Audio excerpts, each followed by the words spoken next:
Hey Gemini, welcome to your December Tarotscope. Firstly, I'm going to do a Celtic cross. Let's see what energy you're going to be experiencing in December. Again, many of you may know me as an astrologer. This isn't astrology, it's a whole different thing. You could take it symbolically, you could tune in using your own intuition to feel what resonates with you. It's an energetic reading. It'll be interesting to see if it ties in with what's going on astrologically, but anyway. So Gemini, let's have a little focus.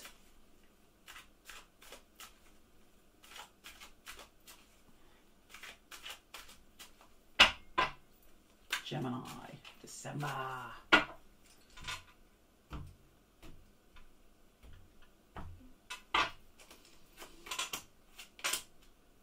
Just lay them down. Firstly, it seems that you have to gather your energy in December.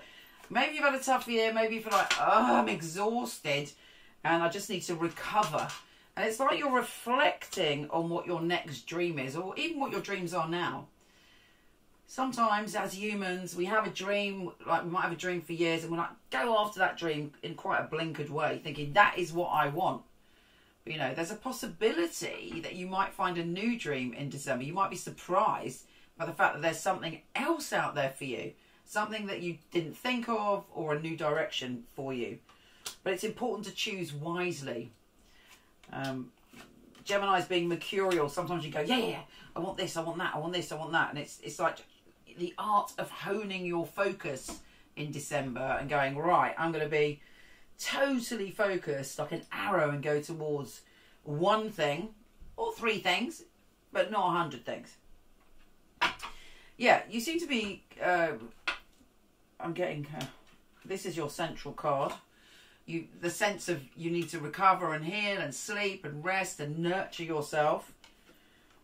Crossed by the... Well, you know, some people call this an illusion card. But, you know, look in those cups. Some of those cups, yeah, they got dragons. Don't pick the cup with the dragon and the snake.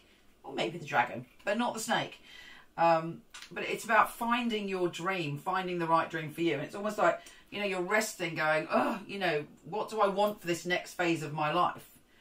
There may have been someone around you who was a bit shady in the recent past, or you felt hurt by, or they were a destructive element in your life, or perhaps you were being self-destructive and kind of feeling insecure and feeling like you had to gather things to you. But whatever that energy was, it's behind you now. And moving forward, there's a much gentler energy, a much more open emotional energy. It's like you've decided, right, no, I'm not taking this shit anymore. I want the energy around me to be open-hearted and real and soft and tender.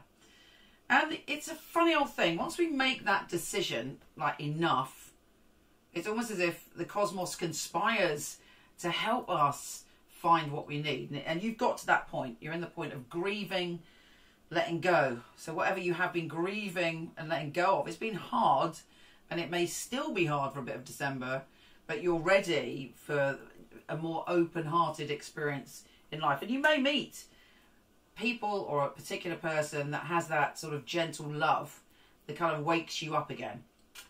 And that whole combination reminds me of the patriarchal fairy tale of Cinderella. Anyway, yeah, it's interesting because you've got this card above you, which is not dissimilar to the Seven of Cups, because it's like, oh, there's an offer, there's an offer, there's an offer, but I can't see the offer. Where's the offer?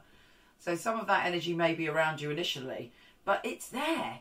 You know, everything you're seeing, certainly at the beginning of the month, is like, well, is this it? No, it's not it. There is more there that you're not quite seeing.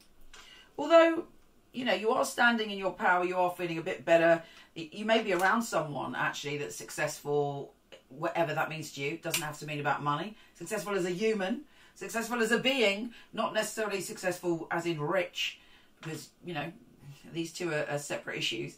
But you may know someone that you look up to, who you feel is very grounded, is very sorted in some way, and that person is having a very positive influence on you. And I believe we are all contagious. You know, who we mix with has a massive impact on where we're going in our life. You know, when I realised that, and I shifted it to be around people that inspire me and that are healthy, dynamically for me, my life really did change.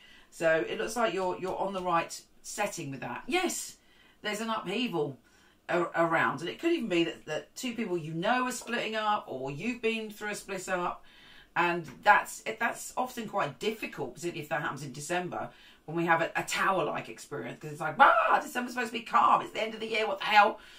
But, you know, things are breaking down for you to move forward. Although I've got a feeling for some Geminis, this isn't about you. It may be someone close to you splitting up or going through something, and it kind of, you know, it impacts you because you love the people. Let me see if I can get a bit more on that. Yeah. Somebody around is being betrayed, but you're coming across as the High Priestess. So you're like, I can see it. I understand it. I can feel it. But, you know, give your advice, but you can't necessarily save everybody. If somebody's going through that experience, you cannot necessarily save them. And if you're going through that experience, this is saying, like, if you feel someone's, like, betrayed you, left you, had an affair, whatever, then this is saying, you know what? You are the High Priestess, so you have got the answers. And all these other cards are going, guess what? Here's all these opportunities, but you can't quite see them yet. And whether you're in a relationship, not in a relationship, whether it's someone else having the upheaval, you're moving forward. But it means kind of a letting go and not kind of getting too caught up in that. And let's have a little look to see what's going to happen week by week.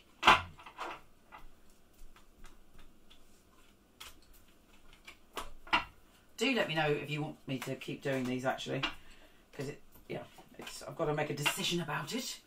I thought I'd give it a go and see if it's what people want, because I do love and I'm obsessed with the tarot. I've been doing tarot since I was a toddler, because my mother was a psychic tarot reader. Okay, Gemini. Let's have a look.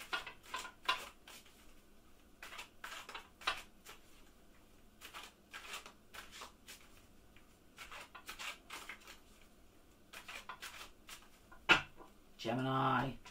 Let's see what's going on week by week.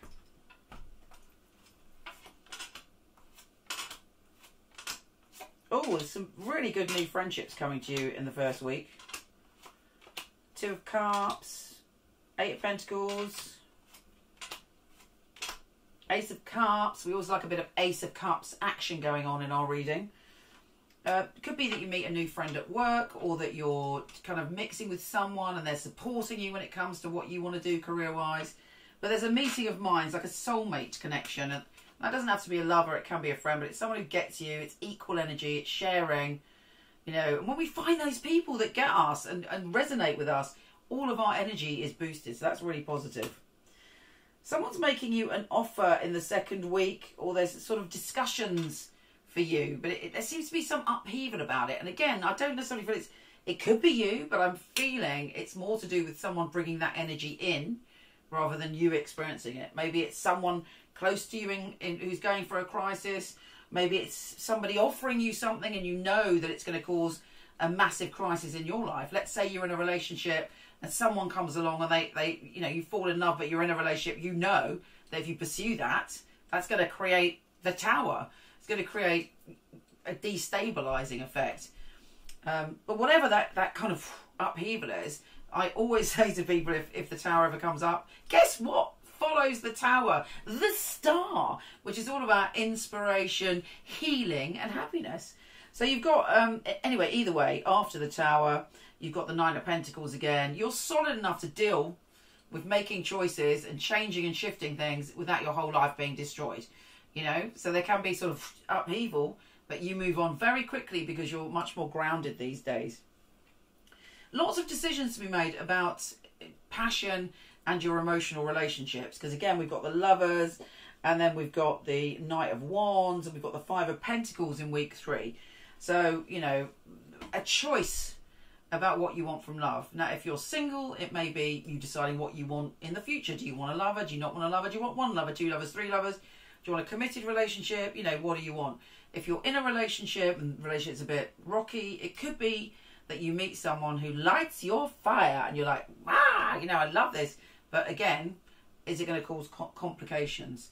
It may also be that you feel that there are shifts in your relationship and you're making a decision about where you want your current relationship to go. But whatever it is, because it will be different for all of you, again, you're strong enough to deal with it. But I'm feeling there's some kind of decision and choice to be made when it comes to romantic relationships. Now, good news, in week 4, we've got the money card, we've got the victory card, and guess what? Just like I told you, happens to be that you've got the star. So whatever drama you have at the beginning of December, by the end of December, boom, boom, shakalaka, the star. So, you know, you sort it out, you're healed, there's victory, there's inspiration. I mean, you know, this is human life. I'm not saying it's like a fairy tale happy ending, but certainly for a minute it will be. And that's the good news. And trust your inspiration, trust your dreams. I think, you know, there's a lot of unveiling and unravelling and unboxing of surprises for you in December. Anyway, take care, gorgeous, and I'll speak to you soon.